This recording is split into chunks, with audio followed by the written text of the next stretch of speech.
Inclusive lo acabamos de leer hoy en el versículo 5, donde vamos a estar meditando, pero varias veces él usa esta palabra, amado, que podría traducirse como querido hermano o querido amigo mío. Entonces Juan afirma que él amaba a Gayo porque él estaba en la verdad. Entonces habíamos visto que sí, nosotros debemos amarnos unos a otros, permanecer unidos, y que Dios permite que estrechemos lazos, pero entre aquellos que también han conocido la verdad. Y por amor a la verdad también, en momentos va a ser necesario la división, la separación. Cuando alguien se revela en contra de la verdad que ha sido revelada en la Escritura. Pero en Gayo veíamos a un hombre fiel. Y que luego el apóstol Juan más bien va a decir que él era uno de sus hijos. Y podríamos entender esto como un hijo que él había concebido en la fe, un hijo espiritual al que el apóstol Juan había guiado al evangelio. Y también Juan le expresaba a él que se alegraba porque veía que Gayo estaba prosperando. Pero habíamos comentado que esa prosperidad, más allá de que fuera material, era una prosperidad espiritual que Juan escuchaba acerca de Gayo. Y es cierto, nosotros vamos a alegrarnos cuando el Señor en su soberanía bendice a un hermano, ya sea materialmente, con salud, con una familia. Y el Señor es bueno y concede esto a muchos. Y podemos alegrarnos y eso no está mal. Pero vemos que el énfasis del apóstol Juan estaba en su prosperidad espiritual. Eso era lo más importante. O sea, la otra área también es importante, pero primordialmente es cómo está el alma de Gayo en este caso. Y Juan decía que más bien como él prosperaba espiritualmente, quería que así las demás cosas también fueran.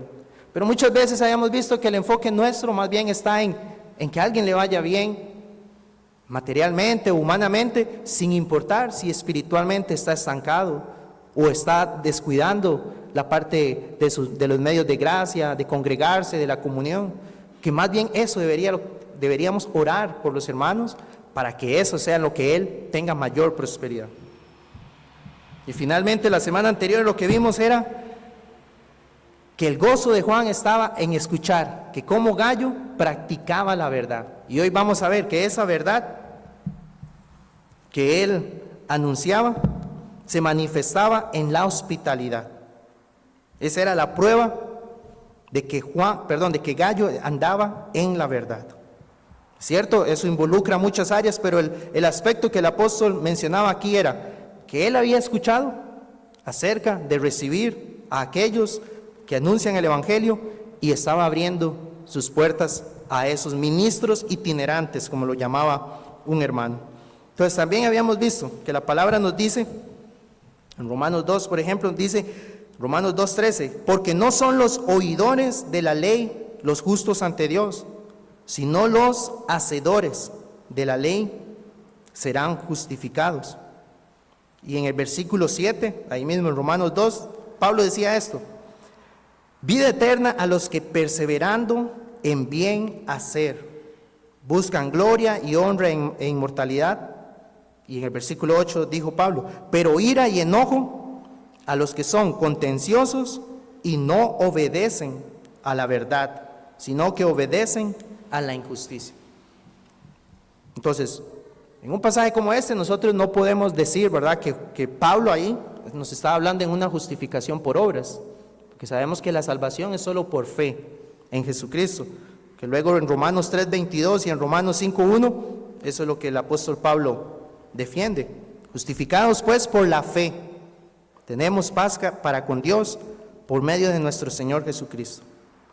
Pero cuando él dice, no son los oidores de la ley los justos ante Dios, sino los hacedores de la ley, habíamos meditado que es la fe verdadera.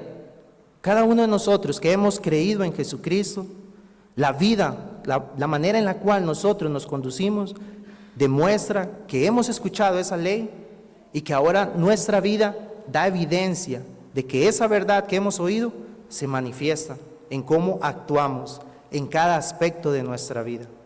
Y eso es lo que demuestra que un hombre ha sido declarado justo por la fe en Jesucristo. Porque lastimosamente, ¿cuál es el problema que hoy en día ocurre en muchos contextos?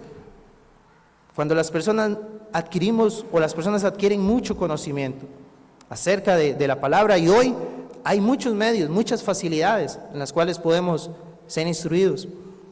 Pero el punto es, ¿qué está produciendo eso en nosotros?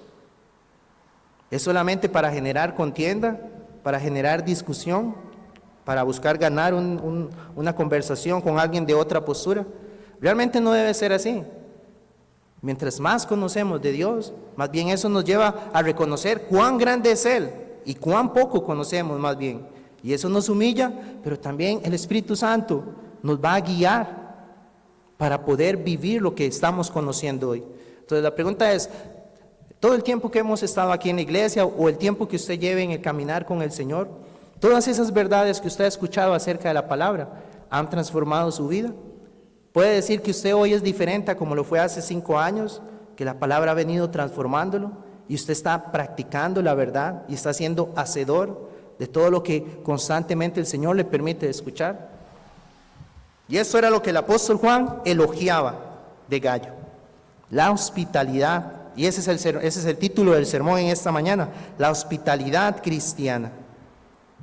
Porque esta verdad estaba demostrada en la vida de ese hombre, cómo él recibía y trataba a los hermanos. Y lo vamos a ver en 3 puntos. Primero, que el amor es hospitalario. Segundo, que no debemos dejar de practicar la hospitalidad y que para cooperar con la verdad lo podemos hacer mediante la hospitalidad. Entonces quiero leer lo que un pastor comentaba acerca de cómo la hospitalidad se ha descuidado en las iglesias. Decía, una anciana soltera que ahora asiste a nuestra iglesia me contó una experiencia que ilustra de manera dramática por qué necesitamos tener una enseñanza fresca acerca del tema de la hospitalidad cristiana. En una época de su vida, ella tenía que viajar en autobús más de 1 hora para asistir a una iglesia pequeña a los alrededores de su ciudad. Cada semana, al terminar la escuela dominical de la mañana, iba a un restaurante a comer sola y luego pasaba toda la tarde sentada en el parque o en la biblioteca pública, esperando para asistir al servicio dominical de la tarde. Siguió haciendo lo mismo por 4 años. Pero lo que le dejó un amargo recuerdo de esa iglesia fue el hecho de que en esos 4 años nadie la invitó a su casa un domingo a tomar una merienda o a descansar. No fue sino hasta que ella avisó que se iba de la iglesia, que otra anciana de la congregación le invitó a su casa a comer el último domingo que estuvo allí. Entonces, es obvio que la hospitalidad, y hay varios pasajes, tal vez hoy no los vamos a poder ver todos, pero espero en la próxima semana también continuar con este tema. Pero el Nuevo Testamento muestra que la hospitalidad era un tema importante para los primeros cristianos. De hecho, los autores del Nuevo Testamento, como les decía, el apóstol Pedro, el apóstol Pablo, como lo acabamos de leer, el apóstol Juan, inclusive el autor a los Hebreos, nos habla de esto que es un mandato bíblico. Romanos 12:13 dice, compartiendo para las necesidades de los santos, practicando la hospitalidad. Y recordemos que a partir de esta sección de Romanos es cuando Pablo habla de cómo el Evangelio se vive en la práctica. Y vemos que esa parte del Evangelio nos lleva, como él dice, a practicar la hospitalidad. Primera de Pedro 4:9 lo expresa así, hospedaos los unos a los otros sin murmuraciones. En su momento vamos a ver a qué se refiere Pedro. Hebreos 13:2, no os olvidéis de la hospitalidad, porque por ella algunos, sin saberlo, hospedaron ángeles. Ahora, ahí también hay que entenderlo porque el autor a los Hebreos no está diciendo, ¿verdad?, que por hospedar vamos a recibir a un ángel, no se refiere a eso. En su momento vamos a ver también a qué se refiere. También habíamos visto hace unas semanas con el pastor Alexander cuando hablaba de las marcas de un obispo, que tenía que ser hospedador. Y 1 Timoteo 5:9 y versículos 9 y 10, 1 Timoteo 5, versículos 9 y 10, hablando acerca de las viudas que debían ayudar, dice que una de las condiciones para recibir esa ayuda es que ella hubiera practicado la hospitalidad. Entonces, como lo dice un historiador, uno de los aspectos más importantes del cristianismo primitivo, o de los primeros cristianos, que fue tan rico en buenas obras, dice, fue sin duda la hospitalidad. Esa era una de las marcas también en que los cristianos daban testimonio ahora de lo que ellos creían. Entonces, el primer punto que vamos a ver es esto: el amor es hospitalario. Entonces, el apóstol Juan inicia en el versículo 5 de esta manera: amado, fielmente te conduces cuando prestas algún servicio a los hermanos, especialmente a los desconocidos. Y versículo 6, los cuales han dado ante la iglesia testimonio de tu amor. Y harás bien en encaminarlos como es digno de su servicio a Dios para que continúen su viaje. Entonces, como les decía, en el versículo 1, versículo 2, versículo 5 y versículo 11, Juan se dirige a Gayo de esta manera: que amado o querido amigo mío.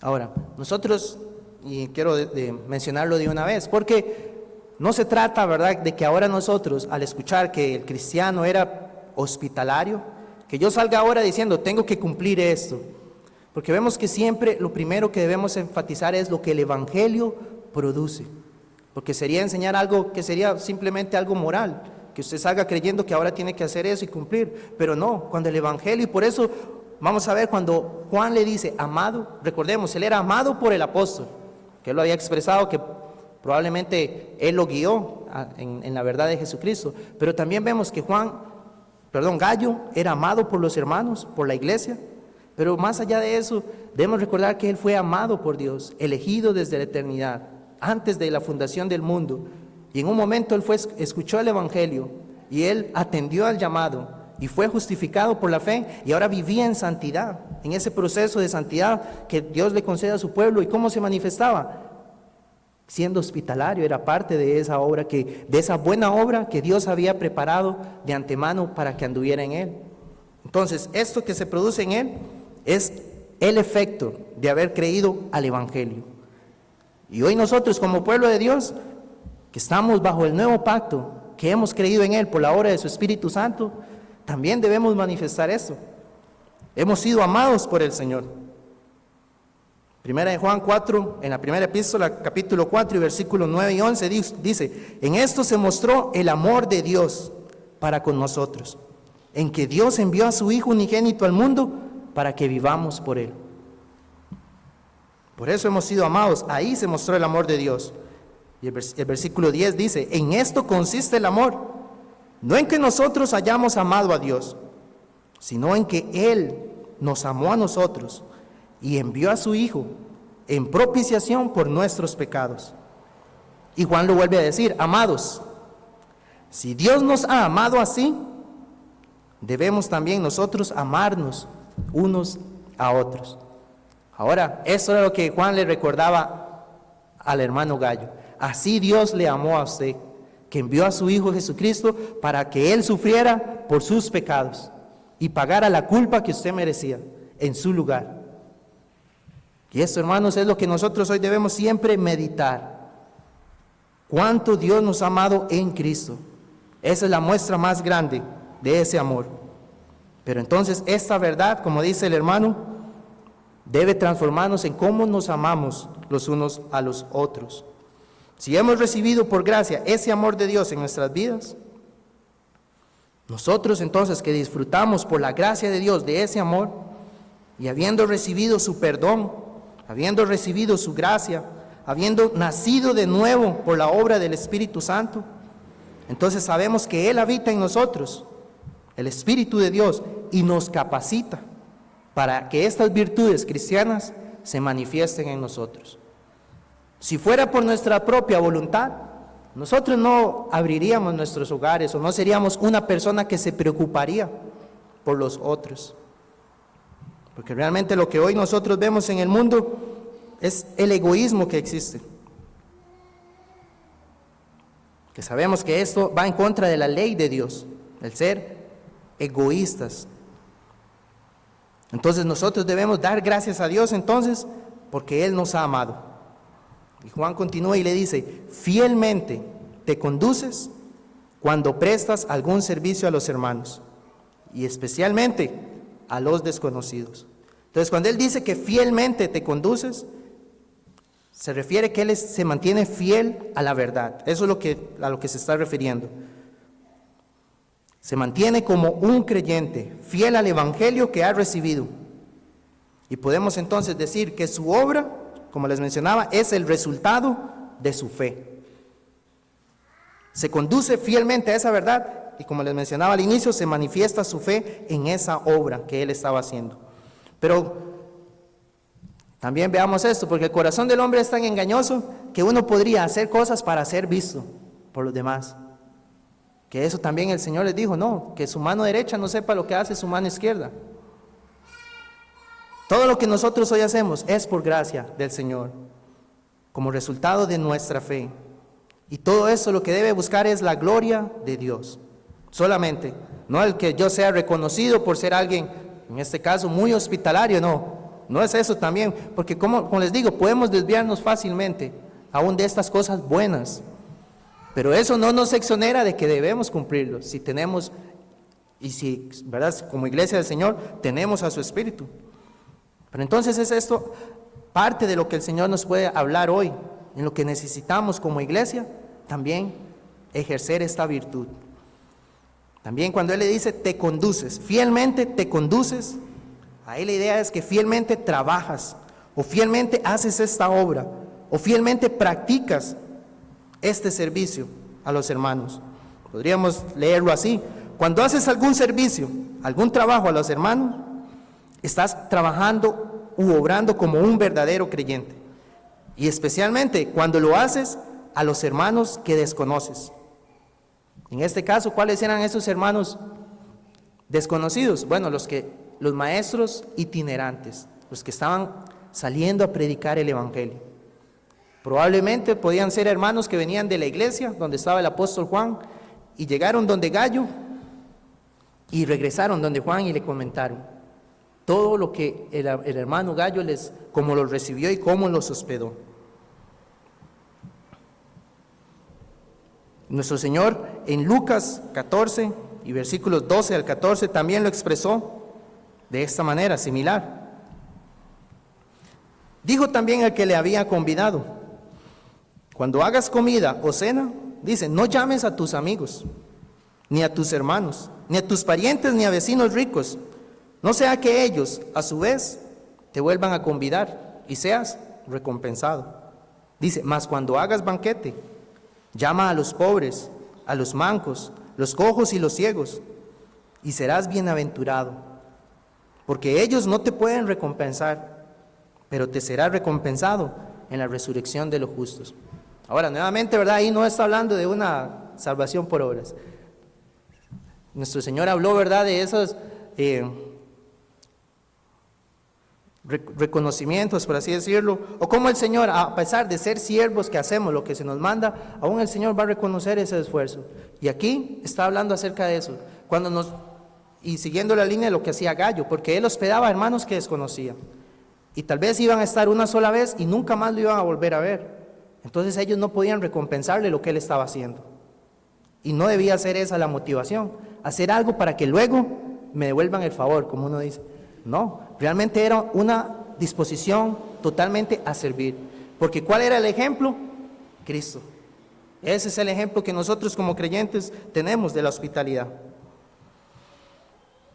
Como dice un hermano, casi siempre cuando pensamos en esto, en la hospitalidad, podemos pensar en que consiste en pasarla bien con amigos y parientes cercanos, y podemos decir que en cierta forma está bien, porque Dios entiende esto, porque como lo habíamos visto en su momento, vimos ese círculo del Señor, con sus 12 apóstoles, luego con 3 de esos 12, y luego vemos que con Juan le expresa como el discípulo amado, aunque él amaba a todos, también lo vimos. Pero vemos que había como ese círculo un poco más cercano, y eso está bien, cuando uno desea abrir su hogar y compartir con este tipo de cercanía que tenemos con algunos hermanos. Pero también lo que debemos entender es que Dios nos ordena a extender ese círculo de nuestra hospitalidad, para incluir a aquellos también, a los necesitados, con quienes no tenemos relación alguna. Eso es lo que debemos procurar. En el contexto de la epístola, entonces, como les mencionaba, a esos eran los que Gayo recibía, que nunca le iban a poder recompensar, porque inclusive estos predicadores no tenían nada. Ellos dependían de la hospitalidad de otros para seguir predicando. Y el que le iba a recompensar al hermano, como leíamos, va a ser el Señor, de la manera que Dios lo tuviera bien. Entonces también esto nos lleva brevemente a meditar. Nosotros debemos ayudar a los que andan predicando el Evangelio. Cuando un hermano visita nuestra iglesia o viene de alguna de las conferencias que hacemos, tenemos que ver de qué manera podemos recibirles en nuestros hogares, hospedarles de una manera amena, porque ellos andan anunciando la verdad de Cristo, el Evangelio que nos transformó a nosotros y que sabemos que es el poder de Dios para transformar a más pecadores. También debemos recibir hermanos que sabemos que no tienen la posibilidad, tal vez nunca para invitarnos a nosotros por los recursos, pero si Dios en su soberanía y en su gracia nos ha hecho prosperar, nosotros sí podemos recibirles y hacerlo con el bien, fomentar esos lazos de hermandad y de comunión, conocernos mejor, orar para poder orar mejor, y de esa manera mostramos el amor de Dios. Entonces quiera el Señor que esa sea nuestra disposición. Como les decía, este ejemplo de Gayo demostraba lo que Jesús hizo por nosotros. ¿Qué éramos nosotros? Extranjeros. Éramos desconocidos, como Él lo llama. Prestas un servicio más bien a los que son extraños, a los que usted no conoce. Y eso éramos para el Señor, desconocidos. Dice la palabra que estábamos alejados del reino de Dios, de la comunión con Dios. ¿Pero qué hizo Él? Él vino a buscarnos y nos llamó a estar con Él, a restaurar esa relación que se había perdido. ¿Y qué podemos devolverle nosotros a Él? Nada. No hay nada que podamos hacer por la salvación que Él nos ha otorgado por su gracia. ¿Y qué nos promete? Que nos prepara moradas para que donde Él esté, también nosotros estemos con Él un día. Apocalipsis 21:3 dice: y oí una gran voz del cielo que decía: he aquí el tabernáculo de Dios con los hombres, y Él morará con ellos, y ellos serán su pueblo, y Dios mismo estará con ellos como su Dios. Eso es la hospitalidad más grande que podemos hoy gozar nosotros. Si usted es de Cristo, tiene esta bendición, y un día literalmente estaremos con Él. Pero también nuestra invitación es que si aquí hay algunos que hoy no tienen esa certeza de que Cristo ha pagado por sus pecados, el llamado nuestro es: no le rechacen, no siga despreciando eso, sino que acuda a Él para que Él le salve de sus pecados, y usted también entonces tenga esta esperanza. Y empiece entonces, con el auxilio del Espíritu Santo, a manifestar ese amor hacia la iglesia y hacia los desconocidos, como dice el apóstol. En el versículo 6, el apóstol Juan continúa y dice: los cuales han dado ante la iglesia testimonio de tu amor, y harás bien en encaminarlos como es digno de su servicio a Dios, para que continúen su viaje. Entonces sabemos que eso era ante la iglesia del apóstol Juan. Estos hermanos daban testimonio de la amable hospitalidad de Gayo y hablaban del amor de ese hombre. ¿De dónde venía ese amor? ¿Emanaba naturalmente de él? Bueno, ya hemos visto que no. Fue una obra que el Espíritu Santo había hecho, y por eso podía manifestar y abrir su hogar para los hermanos. Ahora, nosotros podemos ver, bueno, tal vez por el tiempo no lo voy a ver, pero hay relatos en el Antiguo Testamento, pasajes que nos hablan de esta hospitalidad. Abraham, cuando hospedó al ángel de Jehová y a otros 2 ángeles en Génesis 18. También Job, cuando estaba defendiendo que él estaba bien con Dios, él decía: yo nunca dejaba a alguien en la plaza de la ciudad, siempre lo hospedaba, no permitía que pasara la noche afuera. Entonces vemos que en estos que eran de Dios, eso se manifestaba. Ahora, ¿pero por qué a nosotros hoy se nos dificulta? Porque vemos que más bien ante la iglesia el testimonio era que él era o más bien muy hospitalario. Pero ¿por qué hoy en día se nos dificulta la hospitalidad? Un hermano lo señala así: muchas veces el problema es nuestro egoísmo, la incomodidad de pensar que tengo que, si recibo a alguien en la casa, entonces debo desentenderme de todo lo que yo quiero hacer, de mis pasatiempos o de mis placeres, porque voy a tener que servir a otro. Queremos estar libres para hacer lo que nosotros queramos sin interferencia de otros, ni la obligación de velar por las necesidades de ellos cuando los recibimos. Algunos dicen puede ser porque no quieren compartir su comida, o no quieren compartir su casa, o no quieren tener que gastar su dinero. Y recordemos que el egoísmo es pecado, y esa es la marca de una vida antigua, alguien que practica esto.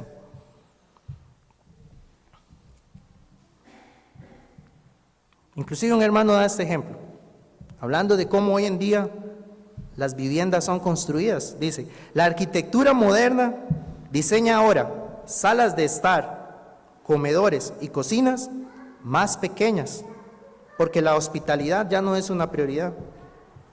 Las casas modernas exhiben patios más pequeños, y es cada vez mayor el número de las que se hallan rodeadas de cercas altas. O sea, no quiero que nadie vea lo que hay en mi casa, la idea es aislarse. O sea, obviamente hay un sentido de seguridad, pero el punto de él es que más bien es como no tener que recibir a nadie, o el tema de la hospitalidad, no tener que recibir a nadie. Entonces dice: el antiguo dicho de que la casa de un hombre es su castillo, se está convirtiendo hoy en una realidad. Los hogares de hoy reflejan nuestros valores modernos, dice, de individualismo, de aislamiento y de privacidad. Vivir de esa manera aislada es una manera de vivir de acuerdo con el mundo. Es todo lo opuesto al amor y la hospitalidad cristiana. Es contrario a lo que Jesús enseñó y vivió. Si este es el caso, ¿qué debemos hacer? Confesar nuestro pecado, en primer lugar, de nuestro egoísmo. Nuestro egoísmo pecaminoso, confesarlo, que hemos pecado contra Dios y contra su pueblo. Y ahora sí, con el auxilio del Señor debemos procurar servirnos a unos a otros con alegría, así como el Señor nos sirvió y nos hizo partícipes de su amor. Y eso era lo que ocurría entonces con el hermano Gallo. Era un buen testimonio. Ahora, esto, hermanos, realmente, como les mencionaba, debe hacer evaluarnos a cada uno de nosotros. Porque aquí vemos que ante el apóstol llegaban hermanos y hablaban bien del hermano Gallo. Como les digo, ¿verdad? No es esa la intención, y podemos estar seguros que no era eso lo que Gallo buscaba. Pero también nosotros, al evaluarnos, cada uno, ¿verdad? El punto es no hacerlo como muchas veces nuestro corazón engañoso hace, que empiece a evaluar a otros. Este tiene recursos, este no me ha invitado, aquel no. No, es evaluarme yo. El punto es ese. ¿Cuál es el testimonio que la iglesia da de mí? De mi hospitalidad en este aspecto que estamos hablando. Deben haber, como les digo, habrán razones válidas, pero aún así nosotros debemos hacer ese esfuerzo. También luego vamos a ver algunas sugerencias acerca de cómo practicar la hospitalidad, cómo podemos practicarla. Pero el punto es que en nosotros debe haber esa disposición como creyentes. Puede ser algo que hemos descuidado, pero gracias al Señor, porque cuando su palabra se expone de esta manera expositiva, surgen temas que Dios en su soberanía ve que la iglesia necesita y nos habla a todos. Y ahora, como Gallo hacía, debemos practicar la verdad. Ese es el punto, donde nada nos sirve hoy entender cómo se debe vivir la hospitalidad cristiana y solamente tener la idea, el concepto, pero cómo eso se lleva a la práctica. Con el auxilio, ¿verdad? Si somos del Señor, tenemos a su Espíritu Santo, y con gozo y sin murmuraciones, como Pedro lo dijo. Ahora bien, cuando él dice, harás, en el versículo 6, harás bien en encaminarlos como es digno de su servicio. Recordemos ese contexto de lo que estaba ocurriendo, porque ese hombre, Diótrefes, se estaba oponiendo a lo que estaban haciendo unos hermanos, de recibir en su casa a otros. Entonces cuando él más bien le está diciendo, esa palabra se podría referirse como por favor, podría decirle por favor, sigan caminándolos, como es digno del trabajo que hacen. Entonces era como, no caiga en esa mentira de Diótrefes, en lo que él está haciendo, sino siga recibiendo a estos, para que el evangelio siga siendo proclamado. Eso es lo que Juan quería expresarle. Pero también implica esto mucho más que expresar un saludo amistoso, o nos vemos hasta pronto, o darle la despedida con un apretón de manos. Como es digno de su servicio, la idea es darle las provisiones para la siguiente etapa de su viaje, como era digno de su servicio a Dios. Entonces también nosotros podemos ver esto, como Dios, a aquellos que llevan al evangelio, nos puede utilizar a nosotros para colaborar, para que ese hermano siga ejerciendo esa labor, que no haya obstáculo, que no nos dejemos, que esto no sea algo que esporádicamente lo realicemos, sino que realmente sea algo constante, en cuanto a ayudar a otros al evangelio, pero también ese evangelio se propaga cuando nosotros tenemos la posibilidad de recibir a otros en nuestro hogar. Siempre entre creyentes el tema que tiene la prioridad va a ser Cristo, su palabra. De manera espontánea eso va a surgir, y podemos, cuando inclusive eventualmente lo vamos a conversar, pero cuando hay hermanos nuevos en la fe, recordemos que Juan también había hablado de esto, había dicho los que son padres, los que son hijos y los que están empezando. Y cuando se da esa hospitalidad, hermanos maduros en la fe pueden aconsejar y guiar a hermanos nuevos en la fe en cuanto a muchas doctrinas que tal vez ellos están empezando a conocer. Entonces ahí estamos cooperando con la verdad, estamos ayudando a que la verdad siga transformando la vida de nuestros hermanos. Tal vez el domingo en la iglesia, cuando hay el receso, no tenemos esa posibilidad de poder sentarnos con un hermano a hablar de manera extendida, pero cuando se recibe en nuestro hogar no hay esa limitación del tiempo. Se puede conversar de varios temas y se puede colaborar en que el evangelio siga transformando la vida de cada uno de nosotros. Por eso es tan importante. Entonces, no es solamente, como les digo, algo de un saludo, como esa es la idea que está acá, ¿verdad? Que encaminarlos implicaba ayudarle en todo lo que él pudiera para que esa obra siguiera realizando. Y recordemos, Jesús dijo esto en Mateo 10:40, el que a vosotros recibe, a mí me recibe. Y el que me recibe a mí, recibe al que me envió. Entonces es una promesa. El Señor está ahí cuando recibimos a alguien que le pertenece a Él. Ahora, el punto 3 es que debemos cooperar con la verdad mediante la hospitalidad. Versículos 7 y 8 dice, porque ellos salieron por amor del nombre de Él, sin aceptar nada de los gentiles. Nosotros pues debemos acoger a tales personas, para que cooperemos con la verdad. Entonces, por un lado vemos que estos hermanos dejaron todo por su servicio a Cristo. Y aquellos que debían ayudarles entonces eran las iglesias. Porque recordemos cuál era el problema. Habían falsos maestros. Y que estos falsos estaban llegando a abusar más bien de la hospitalidad de los hermanos. Entonces, estos hermanos que sí eran verdaderos maestros del evangelio, no querían entonces que su testimonio de la labor que realizaban se viera manchado en el sentido de que estaban recibiendo ayuda de los gentiles, sino que más bien toda la ayuda que podían recibir debía ser solamente de la iglesia. Eso era lo que buscaban. Entonces, por un lado, nosotros debemos orar al Señor para que Él levante hombres así en medio nuestro, o familias así en medio nuestro. Hombres que dejen todo por anunciar el evangelio, y familias, hogares que sean hospedadoras de aquellos que anuncian el evangelio. Hombres que por amor a Cristo lleven el mensaje de la palabra. Y nosotros orar al Señor para tener esa disposición de proveer lo necesario, hospedaje, alimento, o inclusive cuando se requiera ayuda económica. Hechos 5:42 dice, y todos los días en el templo y por las casas no cesaban de enseñar y predicar a Jesucristo. Un hermano decía que una de las maneras en que el evangelio se propagó con los primeros cristianos fueron en esos grupos por las casas, donde se abrían los hogares, llegaban personas y se les predicaba. Hechos 10:24 Nos habla de Cornelio, que abrió su hogar a los gentiles. Bueno, él era gentil y fueron los primeros gentiles que escucharon el Evangelio con el apóstol Pedro. ¿Y dónde fue? En la casa. Sus familiares y parientes más cercanos estaban ahí. ¿Y qué estaba haciendo él? Cooperando para que el Evangelio siguiera.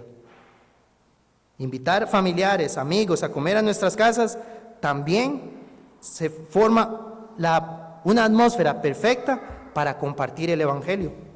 Debemos ser honestos y hoy en día, muchas veces aquí, hemos invitado a personas que vengan a la iglesia, que vengan en las tardes cuando predicamos de una manera evangelística, y hay que seguir haciendo ese esfuerzo, pero muchas veces la persona pone muchas trabas, con muchas excusas, pero cuando usted le invita a su hogar, es más sencillo que él vaya a su casa y que pueda tener ahí la posibilidad de que él escuche el Evangelio. Es una manera entonces, cómo la hospitalidad nos ayuda para cooperar con la verdad. Un hermano lo expresó de esta manera: el cristianismo fue y debe seguir siendo una religión de puertas abiertas. Entonces, en conclusión, hermanos, hemos visto que el amor es hospitalario, que no debemos dejar de practicar la hospitalidad y que debemos cooperar con la verdad mediante la hospitalidad. Muy bien, vamos a dejarlo acá. La próxima semana, como les decía, vamos a continuar viendo algunas sugerencias de cómo podemos practicar la hospitalidad. Entonces, hermanos, regresamos a las 10:30.